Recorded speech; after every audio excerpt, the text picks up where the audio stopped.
இருக்கின்றன. இலங்கையில் இஸ்லாமியர்கள் மற்றும் கத்தோலிக்கர்களின் உடல்களை தகனம் செய்யாது அடக்கம் செய்யக்கோரி அமைதியான முறையில் கண்டன போராட்டங்கள் நாடு முழுவதும் இன்றும் நடைபெற்றன. இதேவேளை ஜனாசாக்களை பலவந்தமாக எரிப்பதற்கு எதிர்ப்பு தெரிவித்து ஜெனீவாவிலும் கண்டன போராட்டம் ஒன்று இடம்பெற்றுள்ளது. கோவிட்-19 வைரஸ் தொற்றினால் உயிரிழக்கும் முஸ்லிம்களுடைய ஜனாசாக்களை தகனம் செய்வதற்கு எதிர்ப்பு தெரிவித்தும் ஜனாசாக்களை அடக்கம் செய்வதற்கு அனுமதி வழங்குமாறு கோரியும் அக்குரணை நகரில் இன்று அமைதி முறையில் ஆர்ப்பாட்டம் ஒன்று முன்னெடுக்கப்பட்டது. கொரோனா வைரஸ் தொற்றால் உயிரிழக்கும் முஸ்லிம்களின் ஜனாசாக்களை நல்லடக்கம் செய்வதற்கு அரசாங்கம் அனுமதி வழங்க வேண்டும் என்றும் ஆர்ப்பாட்டக்காரர்கள் தெரிவித்தனர்.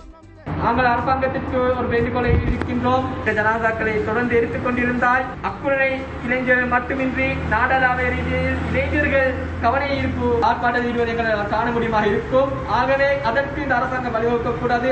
ஜனாசா எரிப்புக்கு எதிரான வெள்ளை துணி போராட்டம் கல்முனை பிரதான வீதியில் கொரோனா சுகாதார